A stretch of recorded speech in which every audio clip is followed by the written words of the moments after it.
इस मूवी का नाम है guardians of the Galaxy volume 3 2023। Film की शुरुआत होती है एक प्लेनेट सैयारे से जिसका नाम नोवेयर है, जो अब से गार्डियंस का नया हेडक्वार्टर था। यहाँ पर हमें गार्डियंस की सारी ही टीम दिखाई जाती है। इनमें से रॉकेट रैकून एक कमरे में जाता है, तभी दूसरे प्लेनेट से एडम वार्लॉक वहाँ पर आ जाता है, जो सीधा रॉकेट के कमरे में घुस जाता है क्योंकि वो उसे ही पकड़ने आया था। जैसे ही रॉकेट उसके सामने आया, वो उस पर हमला कर देता है। इस हमले को देखते ही सारे गार्डियंस एकदम अलर्ट हो जाते हैं, जिसके बाद रॉकेट को बचाने के लिए वहाँ पर नेबुला आती है। पहले ही वो काफी ताकतवर थी, अब अपने जिस्म में एक हाईटेक मशीन लगाकर यानी काफी एडवांस मशीन एडम वार्लॉक पर हमला कर देती है। लेकिन एडम वार्लॉक जो बहुत ही ताकतवर था, बड़े ही आसानी से उसके हमले को रोक देता है। दूर फेंककर वो उसे ढेर कर देता है। अब इसके बाद एक एक करके सारे गार्डियंस उस पर हमला करते हैं, लेकिन वो किसी के भी काबू आ ही नहीं रहा था। हालांकि ये उसे उठा कर फेंकते हैं, बहुत पीटते हैं, पर कोई भी उसके आगे टिक नहीं पाता। अभी सारे सूरत हाल देखकर जब रॉकेट अपनी गन उठाता है और उसकी तरफ बढ़ने लगता है, उससे पहले एडम वार्लॉक उस पर भारी हमला करता है। इतना खतरनाक हमला कि एक ही झटके में रॉकेट काफी जख्मी हो जाता है। ढेर होकर वो भी एक जगह पर गिर गया। इस सब के बावजूद भी नेबुला हार नहीं मानती। वो दोबारा उठी, अपने हाथ को तलवार बना लेती है, जिसे जाकर वो एडम वार्लॉक के पेट में घुसा देती है, जिससे अब वो इतना जख्मी हो गया कि वहीं पर ही बेहोश हो जाता है। अब इससे पहले कि सारे गार्डियंस दोबारा से उस पर हमला करते, उससे पहले ही एडम वार्लॉक उठता है और झट से नोवेयर से भाग जाता है। अब पीटर और उसका साथी रॉकेट के पास आते हैं, जो जख्मी हल्क भी वहाँ गिरा पड़ा था। उसका इलाज करने के लिए जख्म को ठीक करने वाली एक डिवाइस उसके जिस्म से लगा देते हैं। लेकिन जैसे मशीन एक्टिवेट हुई, ऑन हुई, रॉकेट तड़पने लगता है। देखने से लग रहा था जैसे वो मशीन रॉकेट की जान ले रही है। ये देखकर फौरन नेबुला वहाँ पर भाग कर आई, पीटर से कहकर जल्दी से इस मशीन को बंद करवाती है। फिर वो रॉकेट के पूरे जिस्म को अच्छे से स्कैन करके चेक करके सबको बताती है कि असल में इसके जिस्म के अंदर बहुत सारी मशीन फिट की गई है। उन सारी मशीन के अंदर एक मशीन ऐसी भी है जिसे रॉकेट के दिल के पास लगाया गया है, और अगर किसी ने भी उस मशीन को निकाले बगैर रॉकेट का इलाज करने की कोशिश की तो वही मशीन रॉकेट की जान ले लेगी। और ये सब कुछ रॉकेट के साथ उस मशीन की वजह से हो रहा था, जो वो तड़प रहा था। सारे ही गार्डियंस रॉकेट को ठीक करने में लग जाते हैं, जबकि रॉकेट जो जख्मी पड़ा था, बेहोश था, उसे अपनी पुरानी यादें याद आने लगती हैं, यानी कि उसका माजी,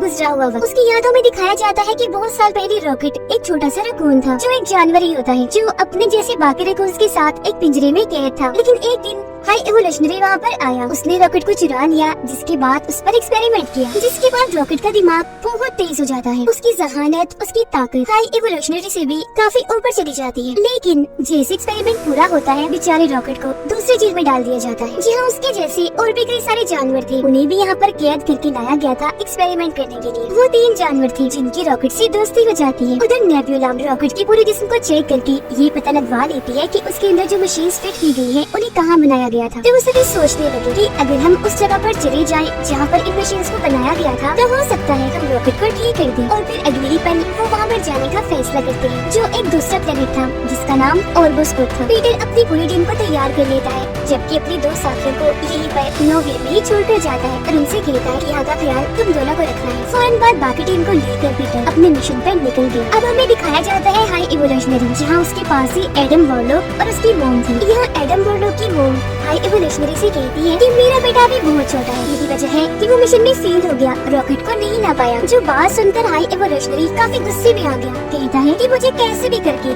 रॉकेट चाहिए तो चाहिए। ये कहकर वो एडम वार्लॉक को बहुत मारता है और उन माँ बेटे को ये धमकी देता है कि अगर अगली बार तुम रॉकेट को लाने में नाकाम रहे और उसे मेरे हवाले ना किया तो मैं तुम्हारी पूरी नस्ल को ही मार दूंगा। यहाँ हमें पता चलता है कि इस वक्त हाई एवोल्यूशनरी जहाँ पर है वो एक पूरा प्लेनेट है। ये पूरा ही प्लेनेट बिल्कुल हमारी जमीन अर्थ जैसा है, इसीलिए इसका नाम भी काउंटर अर्थ है। अब यहाँ हाई एवोल्यूशनरी इतना पागल, इतना अजीब है कि वो चाहता है कि जितने भी प्लैनेट्स और वहाँ पर रहने वाले जानवर और क्रिएचर्स हैं, वो सब एकदम परफेक्ट होने चाहिए, इन्हें हर लिहाज से बिल्कुल ठीक। इसीलिए वो अलग अलग प्लैनेट्स पर जाकर वहाँ के जानवर और क्रिएचर्स को उठाता है और उन पर एक्सपेरिमेंट करके बदलने की कोशिश करता है अपने मुताबिक। वो उन्हें इतना बदलता है कि उसकी सोच के मुताबिक वो परफेक्ट बन जाए। ऐसे ही फिर हाई एवोल्यूशनरी जानवरों और क्रिएचर्स को लेने के लिए जब प्लैनेट अर्थ पर गया, इन्हें हमारी जमीन पर, तो उसे अर्थ इतनी अच्छी लगी कि उसने ठान लिया कि अब मैं भी बिल्कुल प्लेनेट अर्थ जैसा ही एक प्लेनेट बनाऊंगा, जो दिखने में और उसका माहौल बिल्कुल अर्थ जैसा होगा। यहाँ तक कि वहाँ के घर और लोग भी प्लेनेट अर्थ जैसे होंगे। और ये वो प्लेनेट है जिसे काउंटर अर्थ कहते हैं। गार्डियंस की टीम अपने शिप में बैठकर ऑर्बस कोड के पास पहुंच गई। लेकिन इससे पहले कि वो ऑर्बस कोड के अंदर जाते, उनकी शिप में कुछ लोग आ जाते हैं, जिनमें से एक होती है गमोरा। यहाँ ये सारे लोग पीटर क्विल और बाकियों को बताते हैं कि हमें यहाँ पर असल में नेबुला ने बुलाया है, क्योंकि उसने हमसे वादा किया है कि वो हमें 1 लाख का इनाम देगी अगर हम उनके साथ चलकर उनकी मदद करेंगे। इसीलिए अब हम भी तुम्हारे मिशन में तुम्हारा साथ देने आए हैं। अब जैसा कि मैंने आपको बताया, रॉकेट बेहोश है। उसकी यादों में माजी में दोबारा से हम देखते हैं कि हाई एवोल्यूशनरी ने अब तक जितनों पर भी एक्सपेरिमेंट किए थे, उनमें से सबसे बेस्ट और परफेक्ट रॉकेट ही था, क्योंकि सबकी निस्बत रॉकेट का दिमाग बहुत तेज है। सबसे पहले हाई एवोल्यूशनरी रॉकेट को पकड़कर उसके दिमाग का टेस्ट लेता है, और जब रॉकेट उस टेस्ट को पास कर लेता है तो हाई एवोल्यूशनरी ये समझ गया कि रॉकेट सच में बहुत होशियार स्मार्ट है। जिसके बाद उसने रॉकेट को काउंटर अर्थ दिखाया, जहाँ पर रॉकेट उड़ते हुए रॉकेट को देखकर पूछता है कि ये क्या है, जिस पर हाई एवोल्यूशनरी कहता है कि ये रॉकेट है जो हमेशा हवा में उड़ता है। जिसके बाद वो रॉकेट के दिमाग को और टेस्ट करने के लिए एक लैब में लेकर आया। वो रॉकेट को वहाँ एक चेम्बर दिखाता है और उसकी आंखों के सामने चेम्बर के अंदर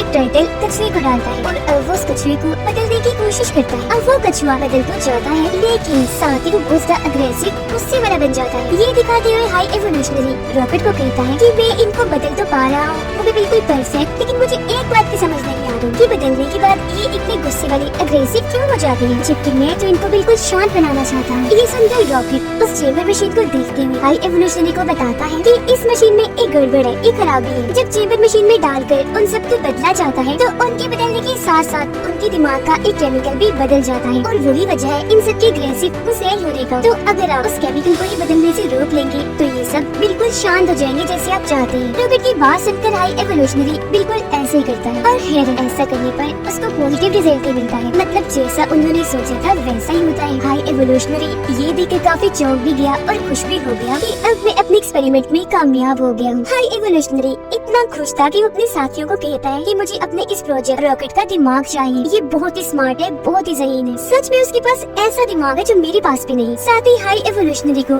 इस बात से भी गुस्सा था कि रॉकेट रकून मेरा ही सब्जेक्ट है। अपने एक्सपेरिमेंट के जरिए इसको मैंने ही ऐसा बनाया है, तो फिर ये मुझसे ज़हीन, मुझसे आगे कैसे हो सकता है। हालांकि इतना छोटा सा क्रीचर है, लेकिन फिर भी वो अपने साथियों को कहता है कि कल सुबह होते ही तब इसको मार देना, इसका दिमाग निकाल कर मुझे दे देना। मैं इसके दिमाग पर एक्सपेरिमेंट करूंगा और ये पता लगवाऊंगा कि आखिर वो इतना क्रिएटिव कैसे सोच सकता है, और फिर उसकी मदद से मैं एक नई दुनिया बनाऊंगा जहाँ सिर्फ मैं उन्हीं क्रिएचर्स को रखूंगा जो हर लिहाज से पूरी तरह परफेक्ट होंगे, बिल्कुल मेरे मुताबिक। और हाँ, इसका दिमाग निकालने के बाद जो उसके साथी है ना, उनको भी मार देना, क्योंकि वो हमारे अब किसी काम के नहीं। इतना कहते ही रॉकेट को दोबारा उसकी जेल में बंद कर दिया जाता है। जेल में आते ही रॉकेट अपने साथियों को बताता है कि कल सुबह होते ही हम सबको मार दिया जाएगा, इसीलिए अब हमें कुछ भी करके यहाँ से निकलना होगा। जिसके बाद बाहर जो स्पेसशिप है उनमें बैठकर हम यहाँ से निकल जाएंगे। ये कहते ही रॉकेट वहाँ पर रखी हुई सारी चीजों को इकट्ठा करता है और एक चाबी बना लेता है। उस चाबी से अपने जेल का ताला खोलता है और वहाँ से बाहर आ जाता है, और अपनी एक दोस्त जो उसे सबसे प्यारी थी उसको भी बाहर निकाल देता है। लेकिन तभी वहाँ पर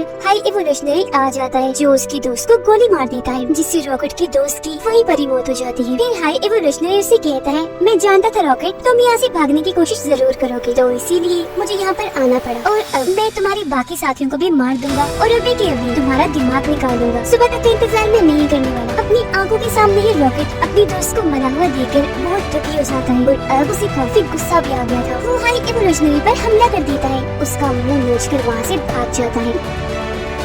जैसे तैसे वहाँ से बाहर आकर स्पेसशिप में बैठा और उसे लेकर वहाँ से निकल गया। यानी इस तरह से वो हाई एवोल्यूशनरी की कैद से आजाद हुआ था। उधर गार्डियंस की पूरी टीम गमोरा के साथ मिलकर उस प्लेनेट ऑर्बस कोड में आ जाते हैं। फिर ये वहाँ पहुँचकर मेन एरिया में आ गए। इस जगह पर रॉकेट की सारी जानकारी थी। रॉकेट की फाइल को वहाँ से लेकर बाहर निकल आते हैं। फिर अपनी शिप में आने के बाद गार्डियंस की टीम रॉकेट की फाइल को खोलती है। उस फाइल के जरिए इन सबको पता चल जाता है कि अब तक रॉकेट के साथ क्या क्या हुआ। जिसके बाद रॉकेट की यादें, उसकी माजी की जो कहानी हमने देखी, वो सभी गार्डियंस की टीम भी देख लेती है। सभी गार्डियंस जान जाते हैं कि हाई एवोल्यूशनरी ने रॉकेट के साथ बहुत मदद किया है। वीडियो को देखकर नेबुला को रॉकेट पर बहुत तरस आने लगा। वो कहती है कि इतनी ज्यादती तो कभी भी किसी के साथ भी नहीं हुई। फिर सबको पता चला कि रॉकेट के दिल के पास जो मशीन है जो उसका इलाज उन्हें नहीं दे रही, उस मशीन को एक कोड डालकर निकाला जा सकता है, लेकिन वो कोड क्या है गार्डियंस को पता नहीं चल पाता। ऐसा इसलिए क्योंकि हाई एवोल्यूशनरी के लोग रॉकेट की फाइल से उस कोड को मिटा चुके थे, लेकिन गार्डियंस फाइल मोबाइल के जरिए ये पता लगवा लेते हैं कि उस कोड को मिटाया किसने है और अब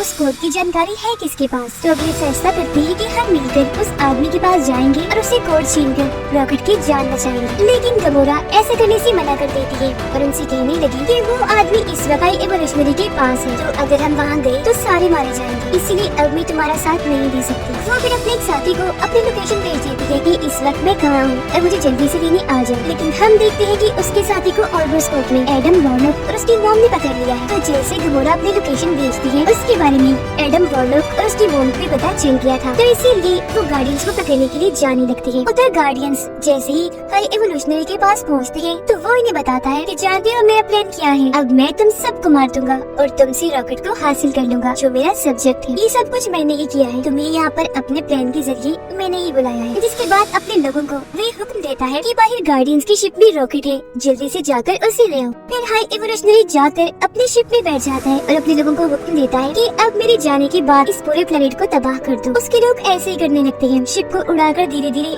प्लेनेट को तबाह करने लगते हैं। जिससे होता ये है कि वहाँ पर जगह जगह धमाके होने लगते हैं। ये सब होता हुआ देखकर गार्डियंस टीम के दो लोग पीटर और ग्रूट जो वहीं पर थे हाई एवोल्यूशनरी के लोगों से लड़ने लगते हैं। अपनी पावरफुल गन से वो उन सभी को शूट करने लगते हैं और उन सब में से उस आदमी को उठा लेती है जिसके पास उस मशीन का कोड है जिसके जरिए वो रॉकेट को बचा सकते हैं। अब पीटर के बाकी साथी देखते हैं कि ये पूरा प्लेनेट तबाह हो रहा है जबकि हाई एवोल्यूशनरी अपनी शिप को यहाँ से निकलवा रहा है। अब गार्डियंस टीम के उन तीनों मेंबर्स को ये लगता है कि पीटर और ग्रूट अभी भी स्पेसशिप में है, उन्हें बचाने के लिए वो स्पेसशिप पे चले जाते हैं। लेकिन असल में पहले ही पीटर और ग्रूट उस आदमी को लेकर स्पेसशिप से कूद चुके थे। पीटर और ग्रूट सीधा रॉकेट के पास जाते हैं अपने स्पेसशिप में। वो रॉकेट में उस कोड को डाल देती है जिससे वो मशीन जो उसके दिल के पास लगी हुई थी वो बंद हो जाती है। पीटर उसके सपनों का भी इलाज करता है जिससे रॉकेट बिल्कुल ठीक हो जाता है। अब नेब्यूला पीटर से राब्ता करती है और पूछती है कि तुम कहाँ पर हो, तुम्हें बचाने के लिए हम स्पेसशिप में आए थे। पीटर उससे कहता है कि मैं और ग्रूट तो कब से वहाँ से निकल चुके हैं, हम अपने स्पेसशिप में हैं, रॉकेट भी हमारे साथ है जो अब बिल्कुल ठीक है। ये सुनकर बाकी टीम मेंबर्स